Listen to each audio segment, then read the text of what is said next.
Alam mo ba, I actually stopped praying for a man. Actually, dumating si Malcolm when I really stopped praying and I wasn't even looking at all. Because when my marriage ended, hindi ako naghanap ng pampalit sa asawa ko. Hinanap ko ang sarili ko. Dinicide ko na ang ipagpipray ko ang sarili ko. Pero sa totoo lang, I prayed for a man like Malcolm when I was 18 years old. Alala ko pa noon, I started praying for him at the Stella Orientis Chapel of the University of Asia and the Pacific. Guilty pa nga ako kasi Diyos ko Lord, may kahalong kabastusan ang prayer ko. Dati-rati pa kasi I was such an erotic person. Hindi ako sexually active but erotic in the sense that because I loved reading about sex. Even if I was still a virgin, that's how I learned.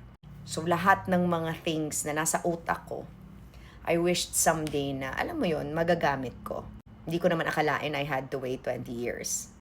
Ang prayer ko talaga, naghahanap ako ng magino pero sobrang bastos. Kaya ang paniniwala ko talaga, joint operation ni Lord at ni Satanas itong si Malcolm. Pero sure din talaga ako na pinadala din siya ng Lolo Tony ko kasi nag-meet kami sa araw ng birthday ng Lolo Tony ko but he's already in heaven. Kaya siguro nabulungan niya si Lord at in a way, partly si Satanas din. Alam mo naman yan, sila-sila lang magka-works. Pero kung prayer reveal lang din naman, be very specific. Ako, I was very specific na gusto ko talaga ng maginoo pero sobrang bastos. Gusto ko ng gwapong matalino. Gusto ko matangkad at maputi. Gusto ko katoliko. Sakristan pa nga eh. Pero syempre, kahit man sakristan at kahit man katoliko, may diablo din sa loob. Hiningi ko din na sana love niya ang public service katulad ko. Hiningi ko din na sana tanggap niya ako. Na mahal niya ako na parang kung makikita niya ako, para akong pinakapaboritong demonyo na sa mundo. Pinag-pray ko din na sana yung bayo niya nakakabait. Nakalmado lang siya.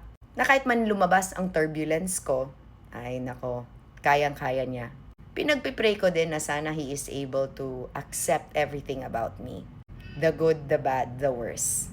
Pinag-pray ko din na sana kaya niya ang mga gusto kong gawin sa buhay ko. Pinag-pray ko din na sana siya naman ang mag-provide. Hindi lang pera, kundi sa lahat ng mga bagay na kailangan ko. Oo, when I was 18, I knew exactly what I wanted. I wanted a man na sana open talaga na mahal niya ako. Kasi sanay naman na talaga ako na I'm an acquired taste. That most guys would be intimidated by me.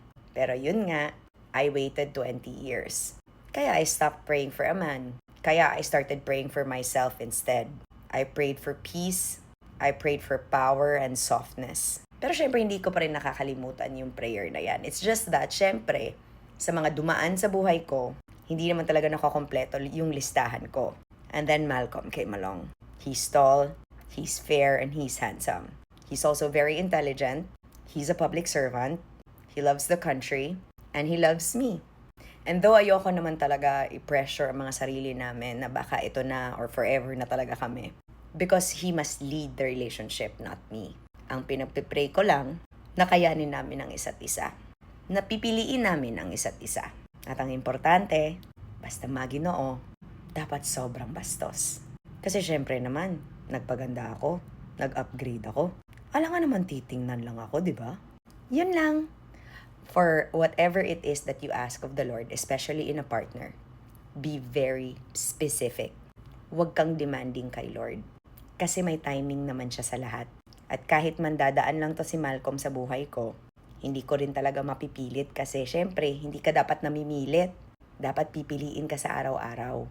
Pero kung hindi, at least masaya ako sa araw-araw na nandyan siya sa buhay ko. Masaya ako that my softness has an outlet.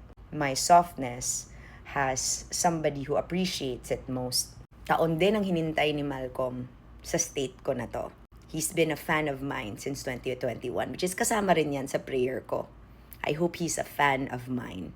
Nakita ko na ngayon ang difference between a basher and a fan. And even if I married a basher, I'm now dating my fan. And the difference is astounding. So yun lang. I hope you learned something from this. Most importantly, tell the Lord what you want. For sure, kung di man all good things, I'm sure matatawagan lang niya si Satanas dyan. Kasi boring din naman ang sobrang perfect na lalaki. O babae. Anyway, yun lang. Ingat. Mwah. I was lost in my own head.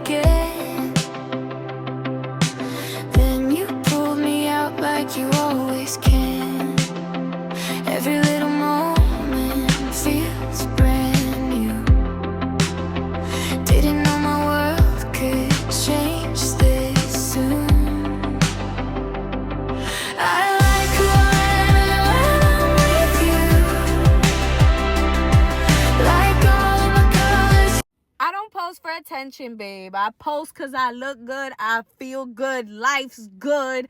God is good all the time. Amen.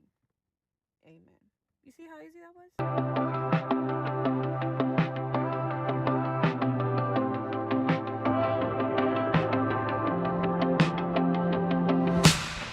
Late night city lights, driving with no plan. You laugh at things nobody understands. I was lost in my own head again.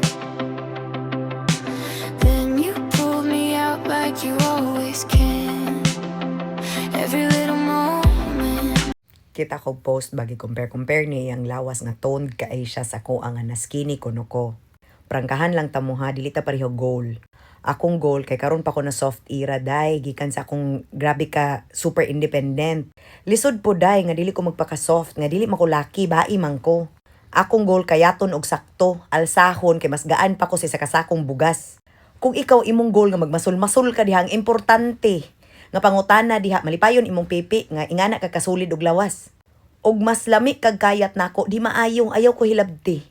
Kay kung ikaw ang trip sa imong laki nga mas gahi pa kaglawas niya, iyahasad na. Unyon sa unta man ang akong laki, dili man.